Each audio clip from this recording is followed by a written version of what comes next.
What would change in the world if you, me, and everyone choose to feed the wolf of possibilities instead of the one of doubt, distrust, and despair? The way I see it, our point of view creates reality, not the other way around. Somewhere deep within, I think we know that. In this podcast, I am daring you to claim this remarkable superpower. Join us and be inspired by trackers, explorers, and finders of possibilities from the multiverse of hope.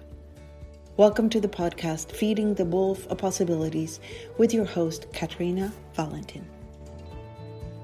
Welcome to this episode of Feeding the Wolf of Possibilities. My guest today is Eva-Lisa Myntti.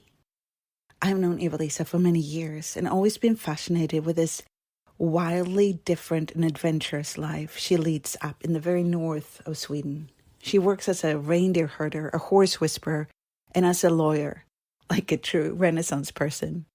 And yet 7 years ago, she was ready to end it all and leave this planet.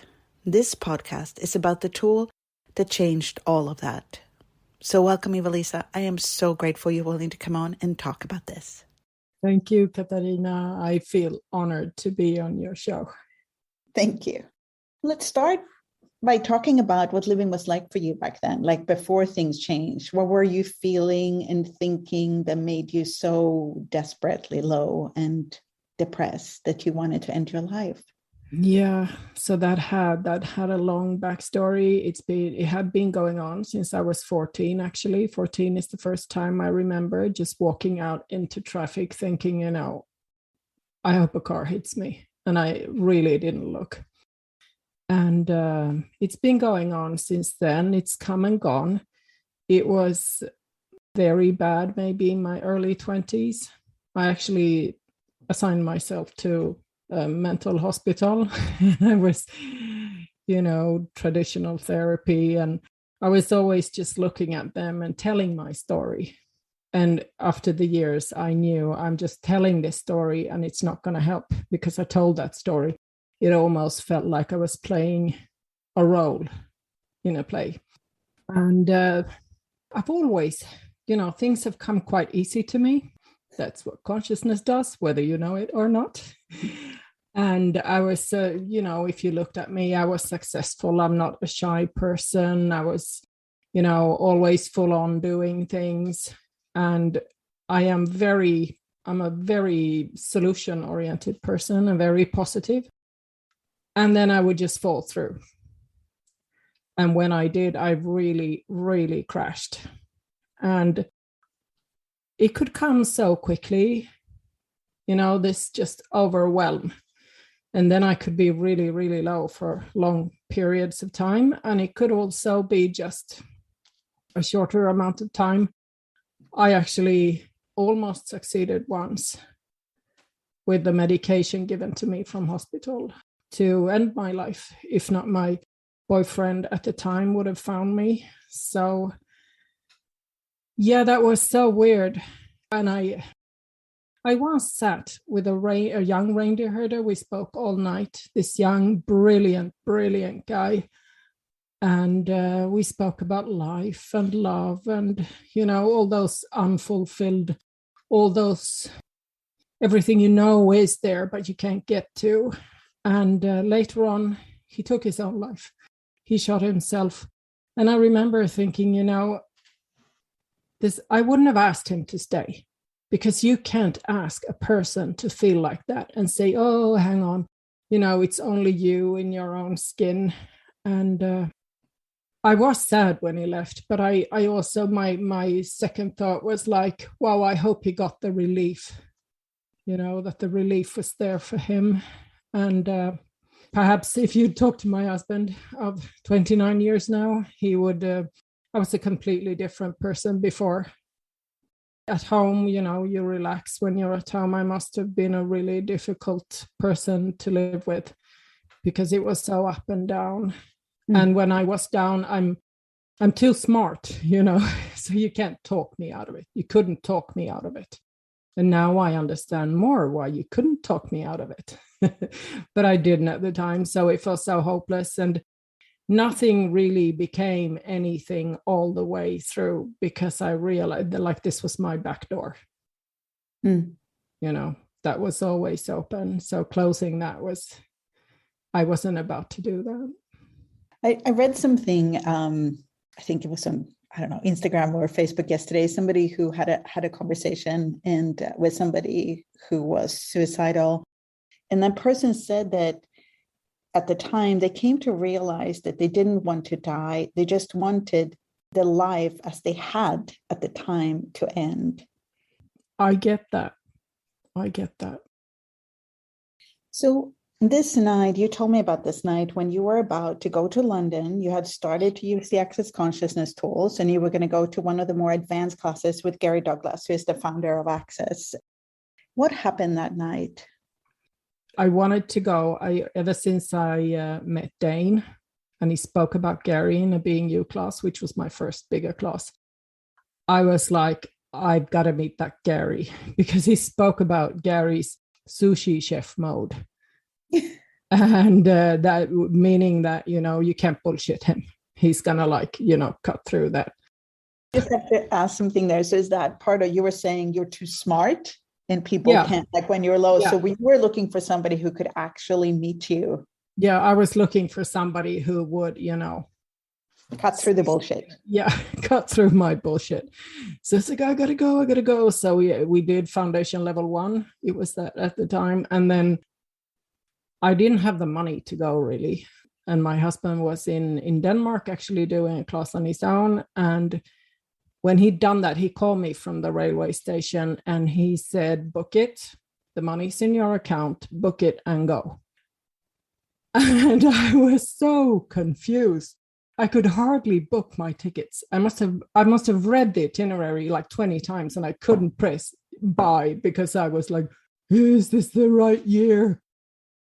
Anyway, so leading up, there was a few days leading up to it, and then I just fell through like completely. I was so bad. My husband wouldn't leave me alone at home, and this is the first time he knew what this was gonna bring up.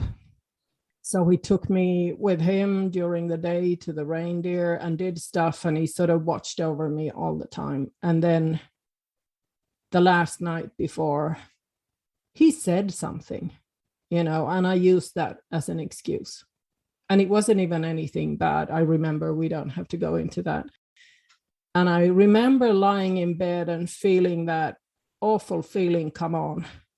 And then I thought, I've been fighting this feeling for so many years. Like, okay, I'm going to go all in and let's see where that takes me. So I just let myself fall and fall and fall. And that was not a very bright idea, by the way. And I just decided, I'm done with this. So we both hunt and I have my own rifles. And I just decided, I'm going to let him fall asleep. And then I'm going to sneak out and I'm going to take my gun and I'm just going to go out and shoot myself. It's going to be fast, And of course he wouldn't fall asleep. As soon as I moved, he'd wake awake and then blah, blah, blah. And then I did something. I asked, now this is how stupid I was. I asked all the molecules of my house to help me, thinking, that they would make my husband and son fall asleep soundly and the dogs be quiet and everything and let me go out. So the weapons cabinet is in our hallway. And I was trying to walk out there and the floors were squeaking like crazy. So of course I woke everyone up. I woke my son up. So that didn't work. I don't remember. I gave up in the end. I guess I was sitting in the outer hallway and Tobias came out and he, brought me back to bed and he stayed really close. I mean, he was aware of what was going on. And he told me afterwards, he was thinking, if I get her on this plane to London, we'll be fine. And so he did. And I went. And I actually re-listened. I have the recordings from that class, March 2014. I have that class yet. And I re-listened to it. In my memory, it was like the first minute, but it was like 34 minutes in or something. Gary spoke about this refugee camp in Lebanon somewhere, and awful feelings, and going into that and living from judgment and taking on stuff. And there was actually a few people who asked before. So when I start talking, when you listen to it now, he cut me off. I barely get to open my mouth. He cuts me off twice when I start talking about your wanting story. to kill myself, to story. And I go sort of straight into wanting to commit suicide. And he's like, yeah, but is that even yours? And I'm like, I remember inside there was such a strong, no, it isn't. It was like this whole universe cracks open. But I hear myself saying, no, I don't think it is. And he's like, stop thinking. I keep talking and I tell him about my house. And he's like, no, your house is more aware. The molecules of your house are more aware of who you are and what you have to contribute to this world than you. So it's not going to let you die on its watch. And but I remember that, and like I was in a different space. I really, really realized that wanting to die did not belong to me. And suddenly I just understood, of course, I can't talk it out with a therapist, because there are like infinite sources of not wanting to live. So if I pull all of them into my head, I could talk forever. And he gave you a tool. He asked me, have you asked who does this belong to for 6 months? And I answered, yeah, all in all, maybe, but not in a row. And he said, do that. And he just goes on. And I was sitting there like, ooh. And I just decided I'm going to do this for 6 months. But I went home and I did ask every day, all thoughts, feelings, emotions, anything, who does this belong to? Does it belong to me, someone else, something else? And I did that and I kept doing it. I might have missed a few days, but I kept doing it and it became a habit. And then in the autumn, suddenly I was like, how many months have I done this now? And I probably became aware of that because it was gone. My desire to leave by suicide was completely gone. I can't remember asking that question to the actual, wanting to go. It was to everything else. So it just put me in a totally different space of being. Yeah, and I think that's also the key. So would you explain for the people listening who may not know how the who does this belong to tool works? Could you explain it in your own words? Like, how does it work and how did you do that? Yeah, so the first time I used it was reading the Being You book. And that's my most vivid memory because he said, ask it for 3 days. And then I did. And so I remember I was walking the dog and I was like, oh shit, how are we gonna pay the bills at the end of this month? And I felt really bad. And to me, that was sort of this is a true statement. I don't know how to pay. There is no money, but there is not enough money. And then I just, okay, so who does this belong? Does this belong to you? No. And it goes light. It's like, you just know it's in your body. You can't, for me, it's in my body. Yeah, it's so immediate, you can't second guess it. And I did ask, does it belong to someone else or something else? And that horrible, heavy feeling went away. And I got a different feeling about money and paying the bills. And I'm like, so who does this feeling belong to? So if you really go intensely to it, you can ask in layers and layers. And in the end, there's like nothing left. So after 3 days, I was walking the dogs again, and it was a beautiful day and clear blue sky. And I had nothing in my head. And I was trying to think, oh, the sky is so beautiful. I can't be bothered to think. And I was just walking the dogs. So I did ask it to both the good and the, like what you judge as good feelings and bad feelings. So every thought, feeling, and emotion, good or bad, you ask, who does this belong to, or is it mine? And then Yeah. return it to sender if it gets lighter. Yeah. Yeah. So in the end, I go to now, I often go to, is this mine? Because I know, the basics of it. And that's so easy. Is this mine? No. And it's so funny when you sometimes, my husband does access too, but he's not, as into it intensely as I am. And sometimes when I ask, yeah, so is that yours? Is that yours? And I can see that his whole body is saying no. And he's like, yeah, tries to think, we hold on. That wanting to kill myself was such an integral part of my personality, of the way I functioned, of how I had built my life, all the rails I had built around me and all the walls and what I could do and could not do. So if someone had told me that, no, that's not yours, I would have just thought, you're stupid. You don't get me. You don't get anything. So we have these, I did at least have this intense, I owned that personality, and it wasn't mine at all.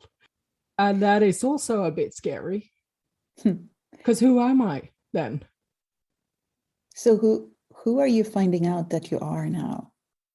Yeah, that is scary, because it's taken me years. Dane looked at me in the Being You class and he said, you have a level of caring in you. And I was like, you're an idiot. I thought in my head. I guess I emanated it. I didn't say it out loud. You're like, you know nothing about me, you stupid man. And it's true. I am finding that I am so vulnerable and caring. And, when you are that in this world, if you don't know how to handle it, if no one tells you how to handle it, what to do with it, that it is true and it's not scary, and you don't have to allow people to, attack you or whatever, or take it as that, it's very difficult to handle. So I've learned to handle that, but it's taken me at least 10 years to, own up to that I'm a caring person. so funny. I've always put up my intelligence, that's my facade, my intelligence. And now I have, Gary says to me, get to work, lady. In 2014, I've used access for everything in my life and changed any and everything in my life, but I have not come out of the closet really. Well, I want to mention something, because I'm so grateful you said this about the caring. Because in a way, when you are describing, or when we describe the who does this belong to tool, it sounds like the caring would be less, because nothing belongs to you, and you don't own the feelings and the thoughts and all the emotions that we make so vital and important in this reality. So it sounds like you would become more like a Teflon pan, not caring. But what you're saying is that it actually allowed your true caring to start coming out and become bigger, and you became more vulnerable, not less, and more caring, not less. So could you talk about that? Yeah. I've found it to be my reality, at least, that if you don't go in to other people's, whatever it is, if I stay somehow centered within me, then I can hear them, I can see them, I can get them. And I did that first with horses. I trained horses and did a thing called Join Up. With horses, it's so obvious when they're bucking and, rearing and doing things and looking threatening, and it's just communication. So I stand there in the middle and I say, I'm going to stay with you. You can kick and buck all you want. I'm going to stay here. I hear you. I see you, but I'm not going to follow you. I'm not going to take my lead from you. When you become more aware of who you are, your own awareness, it's a lot easier to just be and allow others to be. And I don't always have to take care of it. That's a little bit harder with people, than with a horse. I don't have to go into it or offer my services or do anything. And I think, that's a rare commodity, to be really caring, to have that capacity. And it's okay. I hear you. I see you.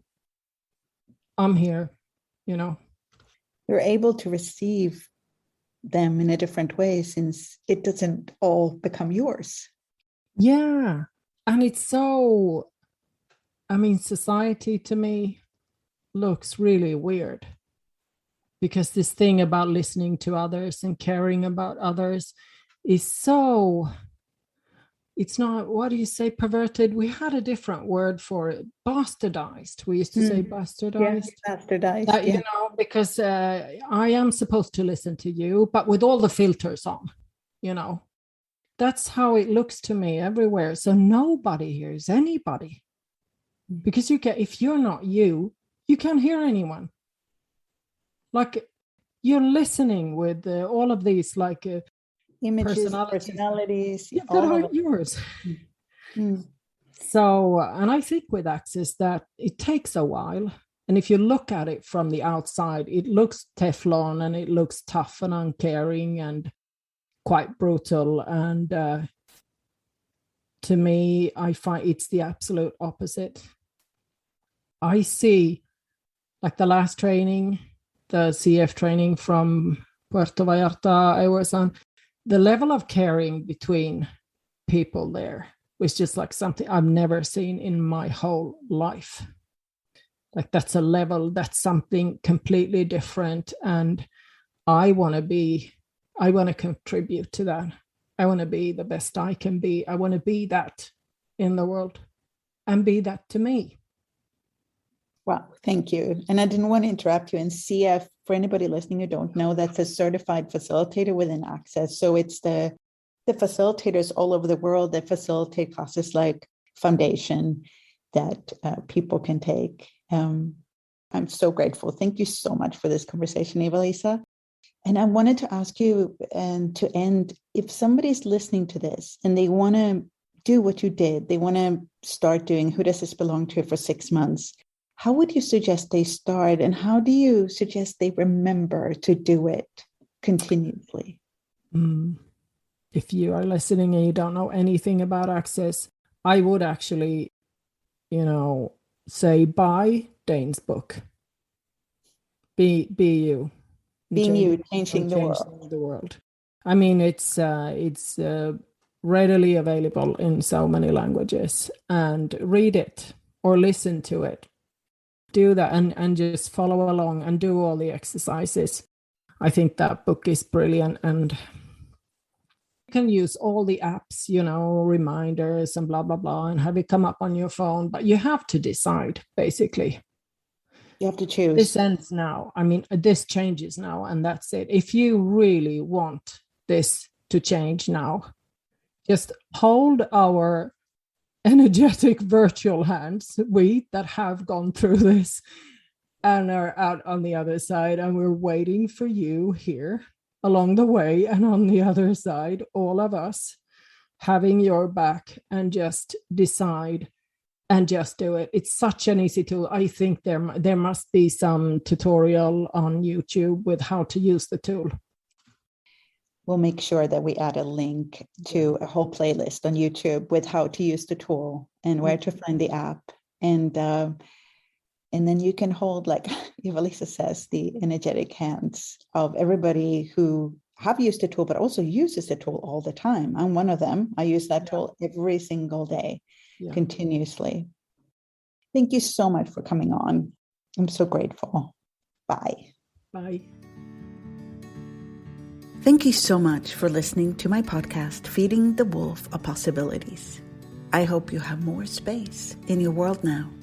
If you would like to listen to earlier episodes, share with other people, or subscribe, please go to Spotify, iTunes, or visit KatarinaValentin.com/wolf.